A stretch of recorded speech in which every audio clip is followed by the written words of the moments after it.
Hi, welcome to ItSpeaks. We got Jordan back for episode 5 just because I can't do this by myself. Moral support. Moral support. It's all we needed for it. That was Devin Townsend project off the slightly new album last year. Conveniently, I only found it last week. Pretty amazing. Epic Cloud. Yeah, that's what it's called. For all you people who actually like my music, or at least can be open to new things, give it a go. We're going to talk about... We'll start with Megan. Tom, get your hand off my lap. I like it there.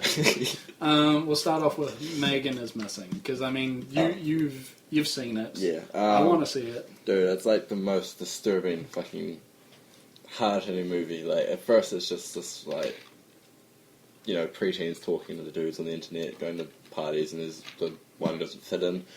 All of a sudden, you know, there's a sexual predator, and it's recreating a real scene, and... Oh yeah, before we forget, based on true events. Yeah, recreating them all through, you know, captured film with the real predator. And by the end of it, that movie's just almost sickening. Like, yeah, it's pretty powerful. It's there's been a few movies like that released recently. Yeah. Sorry to be divergent off topic, but there was this one released at Sundance Festival. We were talking about this before, of course. Yeah. About these, based on a true story, these two chicks whipped each other up into a frenzy at one point. You know, I think they're under the influence of something, and if they weren't, it's even worse. They whipped each other up into a giant frenzy until they went out and killed someone. They literally just went out, like, tortured and killed someone for God knows what reason. So it's pretty fucked. Yeah.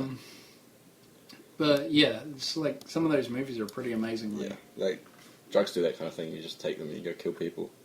Yeah. That and Grand Theft Auto causes murders. We know that. Grand Theft Auto 5, people are going to do Hindenburg. You know what? Yeah, exactly.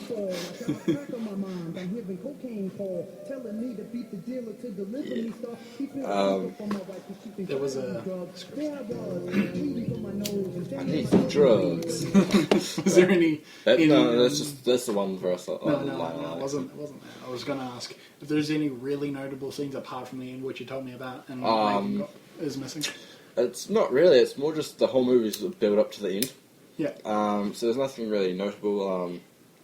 Well, other than the fact, you know, when they start talking to the creeper, he just says his name's like... Does he explode and go... He does. Excellent. He says that he's like a skater dude or some crap, and then... It's like, you know, it's not... And then, like, Megan goes missing, and she catches on right away with him, and she's like, what did you do to him? And he's like, you're accusing me? So, and then he's like, you're fat and ugly, and no one likes you, your friends hate you, and that part was pretty... You felt bad for her, and she was sad, and then she only wanted to find her friend. You know what would be funny? Oh, wait, one part. Okay. She went to her secret... They had this little... The two friends had this little secret, super secret place. For raping? Yeah, and they were just hanging out there. Oh, no, it was after she was missing, actually. And she went in there to see if she was sitting there. And then they look at that footage again at the end of the movie, and it goes in slow motion. You just see the like creeper in the bushes, like watching her. That part was pretty spooky. It was like the big ghoul in the bushes. Like, hey, don't see him at first until the film goes back. Oh god damn it, that bit's annoying. Sinister was a damn good movie. Good movie, yeah. You know, it'd be funny if it's like when he's introducing himself as a skater, you hear his thoughts. He's like, "I'm a raper," and it goes back, and he actually said that, but the chicks misheard him as skater, and it's like, I like to rape people. It's like, you like to skate? Yeah. Good. That's what I said. Yeah, good. Skate. That's exactly what I mean. Yes. Oh no. Oh no. Do you know anything about like the actual events? Did it say anything about where they happened or anything? I can't remember. It's been a while since I watched the movie now. It was... The abduction happened at a gas station. You see the real footage. Yeah. First she's waiting for a friend who she thinks to be his age or a bit older. Instead, like, this old guy, not old, but, like, you know, middle-aged, comes up to her and he just, like, she looks a bit scared, and then he just, like, kind of encourages her to get in the van, and she's refusing. Well, I think it's a truck. Panel truck. Yeah, and he just kind of, like, shoves her in the car and drives off really quick. Wow. And it's the real footage. And they recreate it entirely at the same gas station at the same time. Yeah. In the film. That's pretty brutal. Yeah. It just makes me think of The Fourth Kind. It's terrible. They want you to believe it's real, but you know it's just... You know it's not real because the chick they interview is listed in the credits under another name. Yeah. Another name. Yeah. And it's I don't think it was that movie had the credits, but on IMDb it shows it. It's hilarious. Yeah. But But Anyway, that movie was another one that gave me the shits because it was pretty fucking creepy. I believe aliens fucking scare me. Like, Yeah. Aliens are the scariest of horror genre for me. Like, I find honestly spirits are scarier for me, but they shouldn't be because I don't believe in them. Yeah, alien abduction believe- incident at Lake County is like it's a pretty old alien movie. Scariest fucking movie I've seen in a long time. Like, What about the original? There was controversy when did. the The original so was funny. awesome. I love it. I love when the guys just like rampaging through the apartments at the start with a shotgun, like killing all these Mexicans. I love the beginning Whatever. where all the cops are in the thing, Yeah. and like one out of like three is a zombie, and it doesn't tell you what the hell's going on. It's like, are we just killing Mexicans to begin the movie? Okay, we got some racist undertones. Yeah. I'm sorry. Back to your movie. forgot. I haven't What was I even seen saying? it. was the scariest. Alien. Yeah, because there was movie. controversy when it was released. Actually, that people thought it was real because found footage. I don't know if it was comic then or what. But The first one was about 1982 with not Blair Witch.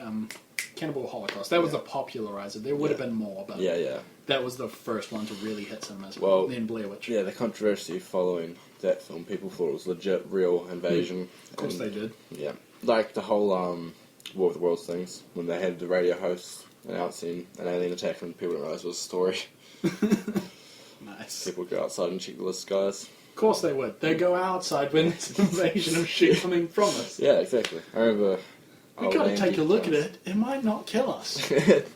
Exactly. It's only an invasion. They're not gonna kill us, are they? They're just gonna probe our butts. No, they're gonna kill people. Damn. And now we go into the darker scenes. So Megan Gone Missing, pretty good looking movie. I haven't seen it myself. My friend Jordan here seems to like it a bit, so I'm going to give it a look. It's a pretty slow movie, but it's hard hitting for sure. Yeah, there was this trailer I saw, and I've just downloaded the movie recently. It's called Dread. It was released in 2009. It's from what I heard, it was made in 30 days. Not that great budget, but the idea of it's a really good one. I mean, the study of fear from a found footage style, semi-cinematic, but it's all about these people with common amounts of trauma, and they start doing the study of people's psychological trauma from fear on camera as a thesis for a university thing. It's fucked up. It sounds awesome. Yeah. I saw some of the trailers and it was just like, what the hell is happening? This chick's cutting up her skin or rubbing it till it's raw and then pouring bleach over it and crying. It's like, God damn it. Well, I want to see this. Yeah, it's on give me the that official shit. Give me that shit. And it's pretty hot. Get your hand off my laptop. No, I so thought you liked I'm not it. comfortable with this. Also. Have you read the creepypasta Tolba? No, I stopped reading creepypastas a while back. I couldn't find any good Slender ones, and Yeah, the Cinder ones are a bit dead. and those like Candle Cove was really cool. I love Candle Cove. But there was a couple of really average ones for sure.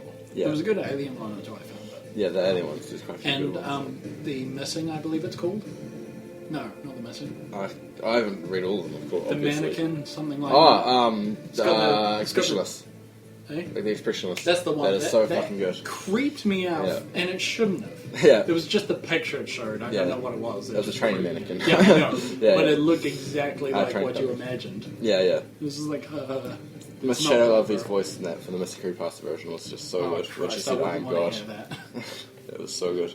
I'm betting on it. That was the creepypasta for Yeah, me. that was the one line of that entire creepypasta. pulled it That I am together. God. That just fucking like it's like in The Fourth Kind when the alien starts screaming, "I am God." Like that was fucking scary for me. What annoyed me was the whole kitten and the teeth thing. It was silly. Yeah, a little bit. It was silly, and they described it as like, "Oh, it's a kitten in her teeth." Like, how do you know it's a kitten? You get close enough, and then, oh, she's got razor sharp teeth, but we don't see them.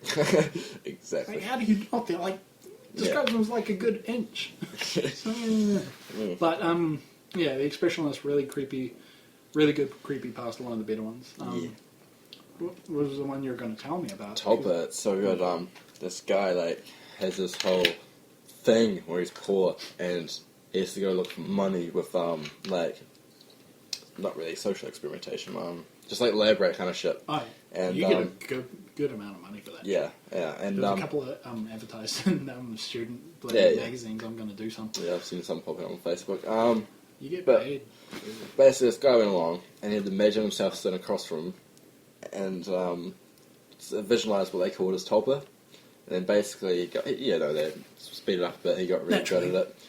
His tulpa could access like the conscious side, and it was like starting to remind him of things that he forgot, like from way back in his past. Or just Just like things that things that happen. He was talking to us about his first date with his tulpa. Oh yeah. And it actually corrected him. He said that his date was wearing a green shirt, and his tulpa corrected him saying it was yellow. And so basically, he could access everything he ever learned in school, like shit that he just zoned out listening to, through his tulpa. But then his tulpa started getting too much control, and he couldn't stop visualizing him. Yeah. And it just manifested into like this evil fucking thing that like convinced him to beat up his best friend, and that's really cool. it was so good. I love it. That sounds like one of the better creepy That's so good, for man. sure. I remember when I first read Jeff the Killer, the very original one. Oh, it was so bad. It was surprisingly I didn't like the average. creepypasta. I didn't like the creepypasta, but when I read I listened to Mr. Creepypasta version. It probably you would have to been hear it better. because his Jeff the Killer voice is fucking perfect. It's so good. Well, the problem was like, I don't know what it was. It was something about the description of him once he had been burnt. Like he still had hair. Yeah. It doesn't make sense when you're on fire. Yeah. Yeah. Oh, his hair was charred, but yeah. It would have burnt off. Yeah. Like we've burnt hair before. We know exactly how it works. It just Goes goes up pretty quick. Remember one time back when I was a faggot with long hair, lighting a cigarette, and like I clipped one side of my this. Shut the fuck up. There's one strand of hair, and the side of my head fucking blew up.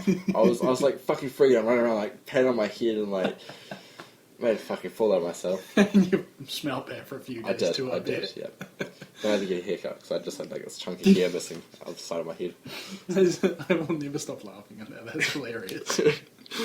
It's a shame you didn't tie your hair back in a ponytail or something when you smoked. Yeah. Ah well. Oh shit. Yeah, so I guess we'll talk a little bit about fuck, I forgot what I was going to say. I was going into something else about a creepypasta, but oh, that's right. I'm reading more Bukowski recently. Actually, he's an old school poet and author. He does a lot of short stories. They're really quite interesting. And it took fucking weeks to find a good wiki torrent for his work because you can't find it online without paying for it. No shit, they they get snippets of it, and it's fucking annoying, man. But I reckon you like a lot of his stuff. Yeah. Most of his poems and stuff are written through alcohol-induced mindsets and stuff like that. Yeah. He's, Hunter S. Thompson style sort of writer, but without all of that cocaine. But yeah, the guy was he's depressing. Other poets called him depraved and shit because of his writing style. It was really too close to the bone for them and concise. He didn't beat around the fucking bush. Yeah. It was golden. Speaking of Tarantino, I think my days are over doing that. Why is that? Thank you. I don't know, it's Just nothing there for you anymore? No, it's like respect for the artist. I understand that. Like, it's just hard to find most of the movies I get. I get music on there if I can't find it. I've never really downloaded movies. I downloaded maybe 10 back in the day, no more than that. Well, like, Devin Townsend on this interview of his I listened to, he's like, he thinks torrenting's a good thing. It's the easiest way to get your name out there. Yeah. But then he's like, well, you download the album, you give it a listen. If you like it, you should buy it and support the artist. Yeah. But if you don't like it, well then shit happens. It's not like you wasted $20. 90% of the movies I downloaded, so 9. Fuck up, Tom. 9.5. No, I probably downloaded more than that. Less, I don't know. I can't remember. It was ages ago. I ended up buying all of them because I wanted to see them, and so I downloaded them, and then I was like, they're worth buying. Yeah. Well, I tried to do that. But different with CDs because they're a bit expensive. But I still don't download CDs are them. I haven't ridiculously got expensive. new music. Except for Modest Mouse is like $13 a pop, so it's pretty cheap. It's good. JB Hi-Fi is surprisingly decent prices and selection. Selection's pretty good, yeah. So it's very surprising. I don't know if they did the import system or not. Do they? Yeah, they do. Yep. Oh well, then that's another good thing because you can import good stuff. Yeah. Which means I can actually buy Devin Townsend albums. Yeah. Like, they probably even have them there.